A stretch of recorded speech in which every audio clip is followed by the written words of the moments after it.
ભગવાન શ્રી રામની ચરણ પાદુકા રાજકોટ આવી પહોંચતા ભક્તો દર્શન કરવા ઉમટ્યા। ભગવાનની ચરણ પાદુકા માથા પર મૂકીને ધન્યતાની અનુભૂતિ કરી। શહેરમાં ભગવાન રામની ચરણ પાદુકા પહોંચતા જ ઢોલ નગારા વગાડી ફટાકડા ફોડીને સ્વાગત કરાયું। ભક્તો દર્શન માટે અધીરા બન્યા। 8 કિલો ચાંદીમાંથી નિર્મિત આ ચરણ પાદુકાનું કવર 1 કિલો સોનામાંથી બનાવાયું છે। 22 જાન્યુઆરી અયોધ્યામાં ભગવાન શ્રી રામચંદ્રજી મહારાજનો પ્રાણ પ્રતિષ્ઠા મહોત્સવ યોજાશે। તેના ચરણ પાદુકા ભગવાનના ચરણોમાં અર્પણ કરાશે।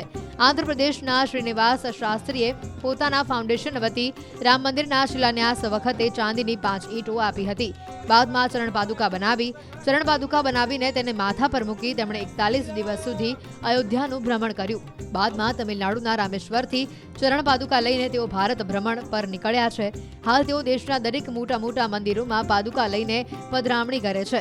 સોમવારે તેઓ રાજકોટ પહોંચ્યા। અહીંયાથી સોમનાથ અને દ્વારકા મંદિરે પણ જશે।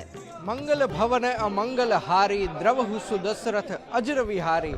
દિવાળીના તહેવાર વીત્યાને 1 મહિના જેટલો સમય વીતી ચૂક્યો છે, પરંતુ સાચા અર્થમાં સનાતનીઓ માટેની દિવાળી છે કે જે આગામી 22 જાન્યુઆરી 2024ના રોજ આવવાની છે।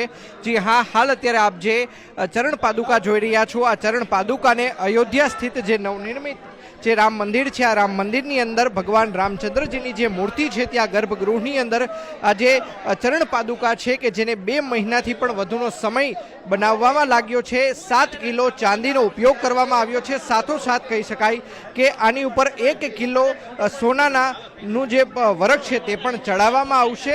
અને આ જે પાદુકા છે તે હાલ અત્યારે શહેરે અને કહી શકાય કે જિલ્લે હાલ અત્યારે લોકોને ખાસ કરીને રામચંદ્રજી મહારાજના જે ભક્તો છે તેમને દર્શન આપવા માટે પહોંચી રહ્યા છે। અને બીજી તરફ દ્રશ્યોમાં પણ જોઈ શકાય છે કે લોકો છે ત્યાં ચરણ પાદુકાના દર્શન કરવા માટે આવી પહોંચ્યા છે।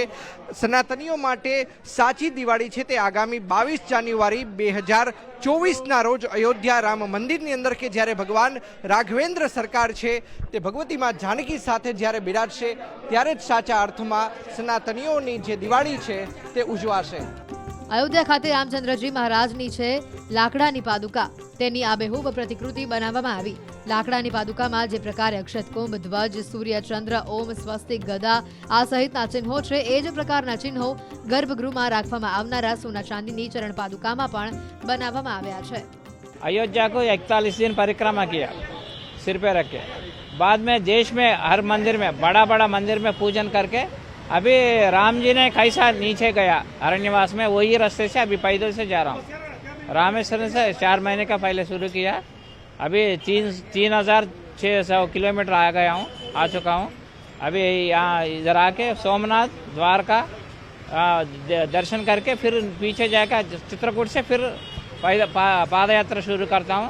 जनवरी 15 तक अयोध्या पहुँच जाता हूँ। 8 किलो चांदनी से बनाया, 1 किलो सोना का कवर है ऊपर। वो कवर अभी नहीं लाया है, ये सिक्योरिटी के रीजन से। वो देने के टाइम पे वो चरण कवर करके उधर अयोध्या में दे देता। ये बनाने के लिए कितने महीने लगे थे? क्या 2 महीने लगा। वो एक स्वामी जी का पास ये वुडन का चरण पादुका से अयोध्या में वो देख के वही डिजाइन बनाया। રાજકોટમાં અબિલ ગુલાલની છોડ ઉડાડીને ભગવાનને વધાવવામાં આવ્યા। લુહાણા મહાજન સમાજના પૂર્વ પ્રમુખ કશ્મીરાબેન નથવાણી અને તેમના પરિવારને ત્યાં ચરણ પાદુકાના દર્શનનો લાભ લેવા માટે મોટી સંખ્યામાં ભાવિ ભક્તો ઉમટી પડ્યા હતા। આજે એનો લાભ અહીં ટૂંકું રોકાણ હતું તો મને મારા ઘરે એમના ચરણ પાદુકા અહીંયા પ્રસ્થાપિત કર્યા છે તો મને એનો અમૂલ્ય લાભ મને ને મારા પરિવારને મળ્યો છે। જાણે રામલલ્લા ખુદ આવ્યા હોય એટલો આનંદ અને ઉત્સાહ આજે સમગ્ર હિન્દુ સનાતન ધર્મની જનતા માટે લાગી રહ્યો છે।